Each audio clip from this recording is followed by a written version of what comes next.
2023, the North must let go.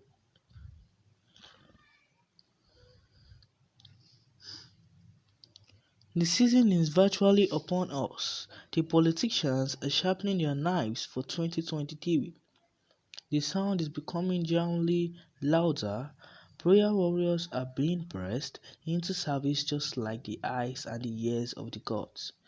It is always good to seek the assurance and support of God and the gods in the battle for political power in our country. It is a battle no one takes lightly. But the fate of our country in 2023 is not in the hands of God and the gods. It is in the hands of those who play God, to wit, the partly moguls, whose bounden duty it is to dispense favors and to God's sons and God's daughters, even at the expense of peace, unity, and a sense of belonging and cohesion in our badly fractured republic. It is our duty as fellow citizens not to allow them to be trapped in the fox pass only for us to blame God and the gods at the end of the day.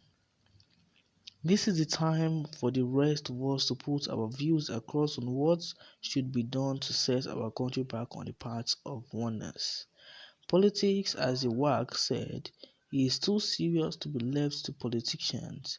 2023 presents us with some peculiar but critical challenges, not the least of which is that the crass mismanagement of our diversities under the current dispensation has widened our traditional fault lines and opened some other fissures.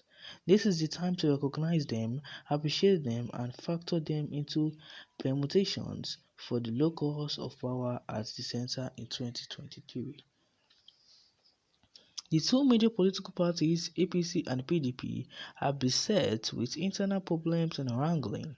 They have fractured national executive committees, and both are engaged in patching things up by constituting reconciliation committees to appease their members who feel aggrieved by the endemic problem of political parties, the absence of the internal democracy. The committees will reconcile them and thus help to staunch the toing and froing from one party to another and back again.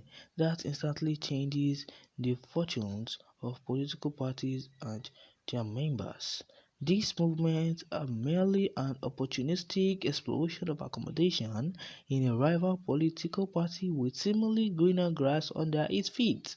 Its deleterious effect is the inability of the political party to build themselves into steady and strong parties able to drive, through their policies and programs, our national development. Weak and unsteady political parties are afflictions on our democracy.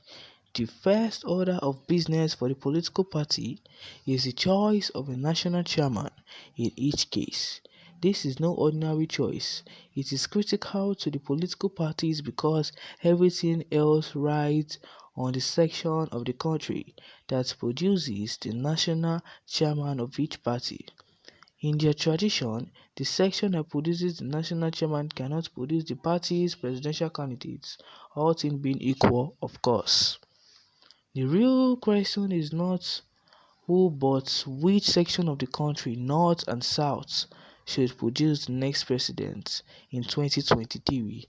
The fortunes or the misfortunes of each party will depend on its answers to the question. Perhaps we should lend them a helping hand in the absence of a guiding principle through which the locus of power at the center is determined as the regular election intervals. In 1983, NPN mooted the idea of rotational presidency between the North and South. Its purpose was to ensure that politics, being a game of numbers, number alone would militate against equity, fairness, and justice. Its new formula was to be put to test in 1987. It never was because after 4 years, the generals returned from the political Siberia to serve their political fortune. This was later renamed "Power Shift". different semantics, same primary purpose.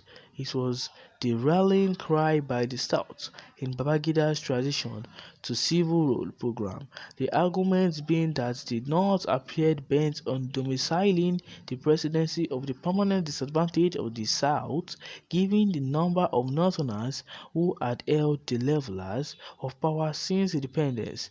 It has no way to build the nation and unite the people.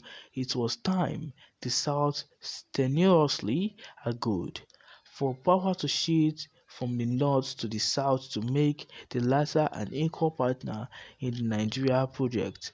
That would be the right way to build the nation and unite the people.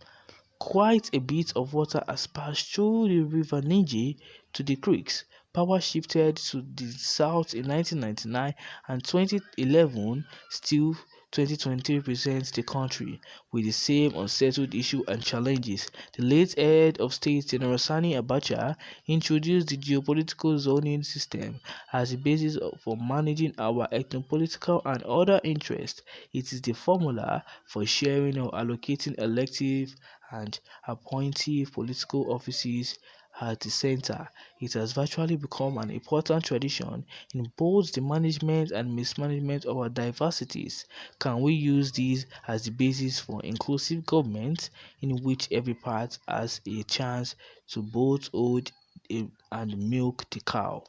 It still rankles those who will, while recognizing zoning as necessary in other cases, appear allergic to using it as the basis for choosing a party presidential candidate on the ground that it would be a cynical abbreviation of individual political ambition. I think we are dealing with some sophistry here. Political parties are constitutional creations by tradition, and that is why you find neither APC nor PDP in the constitution. By constitutional tradition, they are the platforms on which people seek elective political offices. More importantly, political parties determine independent ways and means of managing power and growing the national economy without recourse to the national constitution. Each political party has its own constitution by which it runs its affairs.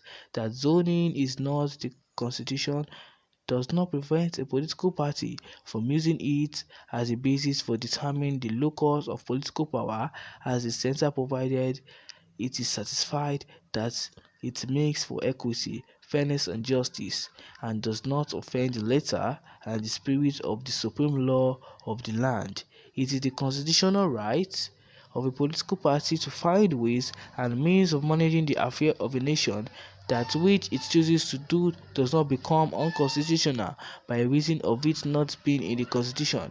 Sophistry is a red herring across the path of serious and rational thinking on managing our nation and its myriads of diversities in a manner that makes Nigeria our Nigeria of all time, not some of the time. The South sees the North and its so-called greed for power as the nation's main problem.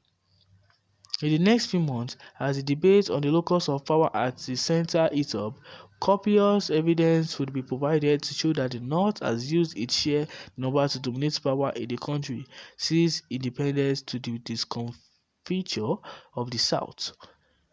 This evidence cannot be rationally contested. So long as the South feels marginalized by the North, so long will our country continue to be patchwork of the ethno-religious interest masquerading as government of the people. So long as the South feels that it is not an equal partner with the North in Nigeria project, so long will our country remain an atomistic nation in perpetual conflict with itself. And so long as our political leaders are given to the luxury of paying lip service to equity, justice and fairness sans a commitment to those ideals, so long will the simple formula for building a nation and uniting the people elude us.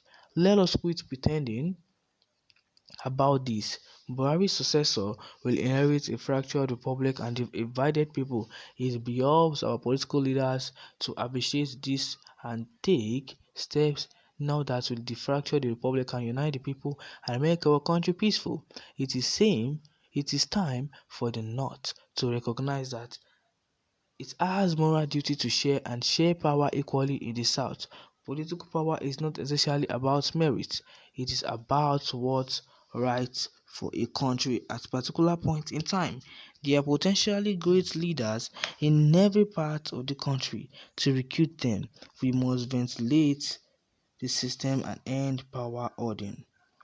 To move forward, we must take two urgent steps. The first is to accept and formalize power rotation or power shifts between the North and South and cast it in marble. Let us write on what happened in 2019.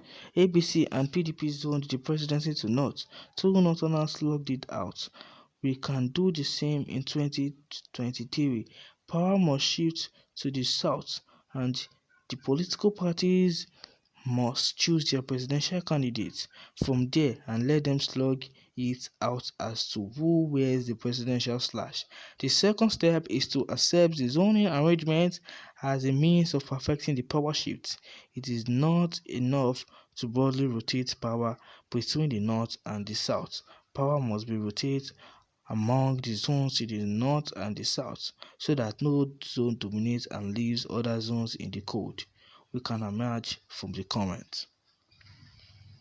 Well guys, so that is the news. Let me know what you think about this video and this news. Kindly like, subscribe and turn on post notifications to get more updates on news updates in Nigeria.